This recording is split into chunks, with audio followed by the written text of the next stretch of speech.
Roman Reigns' WrestleMania plan. Roman Reigns didn't just win the Royal Rumble. He may have already secured his WrestleMania opponent. After months away from WWE TV since Survivor Series, War Games, Roman Reigns finally returned at the Royal Rumble, and he didn't waste time. Roman Reigns dominated the match, outlasted the field, and officially punched his ticket to main event of WrestleMania 42. But the bigger story isn't the win, it's what comes next. According to Dave Meltzer, the Wrestling Observer, WWE's current plan is for Roman Reigns to challenge CM Punk for the World Heavyweight Championship at WrestleMania 42. That alone feels huge. But there's more. The same report says Cody Rhodes is expected to face Drew McIntyre for the WWE Championship, and Jacob Fatu could potentially be added to mix, which might turn things even more unpredictable. If this holds, WrestleMania 42 could feature two massive title matches built around four of WWE's biggest names, and Roman Reigns might be walking straight into one of the biggest fights of his career. Paul Heyman issues warning. Paul Heyman isn't staying quiet after what happened at the Royal Rumble, and now Adam Pearce and Seth Rollins are directly in his crosshairs. During the men's Royal Rumble match, Braun Breaker's entrance was suddenly cut short when a masked attacker blindsided him from behind. The mystery assailant planted Breaker was stomped, leaving him defenseless,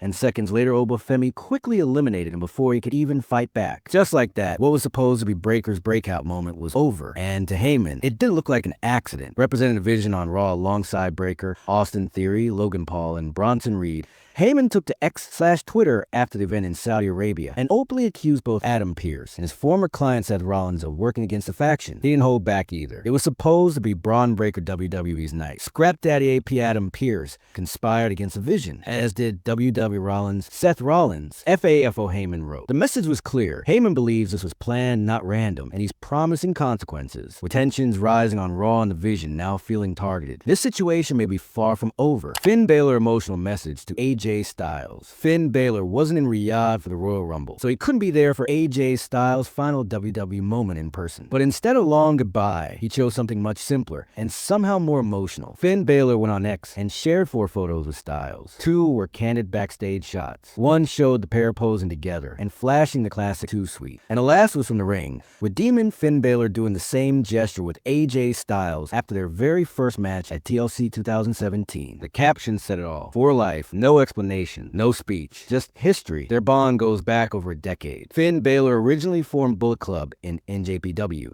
and AJ Styles later took over and helped turn the faction into a global phenomenon. Years later in WWE, their paths cross again, leading to multiple matches, and even a full faction rivalry between the Judgment Day and the OC. They even shared the ring earlier this year on Raw during Styles' match with CM Punk, not knowing it would be their last time together. Now, with AJ Styles stepping away and ending his decade-long WWE run, Balor's quiet tribute feels less like a post and more like a farewell between brothers. Royce Keys breaks silence after WWE debut. Royce Keys didn't just debut at the Royal Rumble. He made sure everyone remembered his name. The former Powerhouse Hobbs officially arrived in WWE at the Royal Rumble Premium Live event in Riyadh, Saudi Arabia, entering the men's Royal Rumble match at number 14. For a brief second, the screen still showed Powerhouse Hobbs before switching to his new WWE identity, Royce Keys, and that moment alone told fans this was a fresh start. Then the bell rang, and Keys wasted no time. He went straight after former World Heavyweight Champion Damian Priest, throwing heavy shots and overpowering everyone in sight. The biggest statement came fast, though, as Keys eliminated Damian Priest, proving he wasn't there blending. He was there to dominate. It was a short performance, but an impactful one. After the event, Keys finally broke his silence on X, sharing a photo from his entrance and writing, "I'd end Royal Rumble. Simple, confident, no extra words." Now the question is, what comes next? With WrestleMania season heating up and Triple H reshaping the roster, Royce Keys may have just positioned himself as WWE's newest powerhouse to watch. Backstage named behind Royal Rumble Backlash. The 2026 men's Royal Rumble had star power, but for many fans, the booking completely missed the mark. According to recent reports, the match was put together by Triple H and WWE's creative team, the same group currently leading the company's direction. And while they focused heavily on pushing younger talent, a lot of viewers felt something was missing. Big surprises were limited. Outside of the debut of former AEW star Powerhouse Hobbs, now Royce Keys, the match didn't deliver the legendary returns many expected. Then came the decisions that really upset fans. Brock Lesnar received one of the loudest reactions of the night,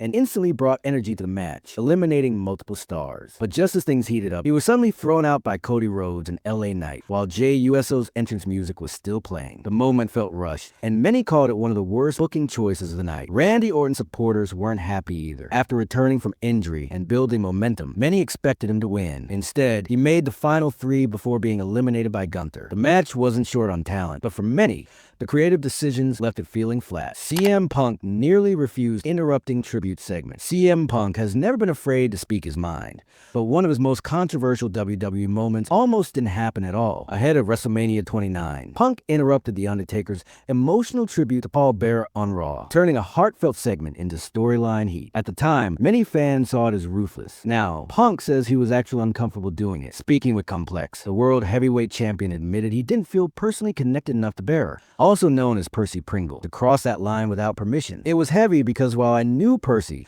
I didn't know him or have a connection to him like a lot of people in the company did, like Undertaker did. So I was careful to make sure, and his family members, I think his sons sign off on it, because I was like, I don't want to do this unless everybody's okay with it. Because at that time, my deal was being a bad guy and trying to just get people to pay to see me beat up. So I wasn't sure they were going to be agreeable to everything, because once she gave me the green light, like, are you sure about this? Like, it's going to be pretty heavy. Punk said Bearer's family reassured him. And, I was told by people that were super close to him that he would have loved it. So I can just go by their word. But yeah, that's one of those things. It's like it's a privilege, and it's an honor to be able to be respected enough to be handed this gift almost. It's a shame that he died, obviously. But, to me, it's the magic of what we do is we can pivot and use real life stuff and kind of blur the line. And, I was grateful that I was allowed to be able to do that. WWE legend has returned full time. Brie Bella's Royal Rumble appearance wasn't just nostalgia. It was the start of something much bigger. The WWE Hall of Famer shocked fans when she entered the Women's Royal Rumble at number 29, reuniting with her sister Nikki Bella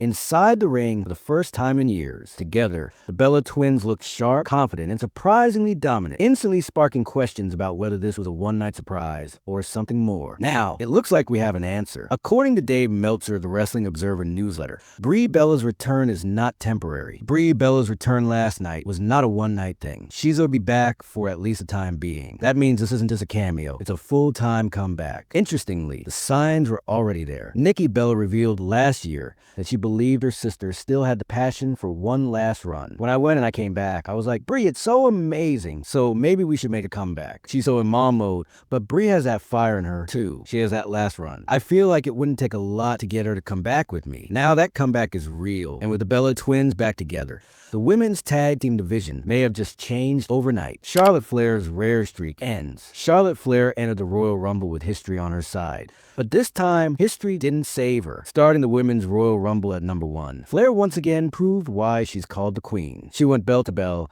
outlasting nearly the entire field and surviving waves of top names like Rhea Ripley, Io Sky, Asuka, and Liv Morgan. For most of the match, it felt familiar. Every year, Charlotte Flair finds her way to the end, and fans expected the same story again. But then came the shock. Lash legend overpowered Flair and eliminated her clean, adding Charlotte to a growing list of big names she tossed out, including Io Sky and the Bella Twins. Just like that, the streak was over, because until now, Flair had never missed the final 3. In 2019, she made the final 2. In 2020, she won. In 2021, final 3. In 2022, final 2 again. And in 2025, she won once more. It had become automatic. But in 2026, the final 3 were Liv Morgan, Sol Ruca, and Tiffany Stratton. And Charlotte Flair wasn't one of them. For the first time ever, the Queen didn't rule the Rumble's ending. Subscribe for more wrestling news videos.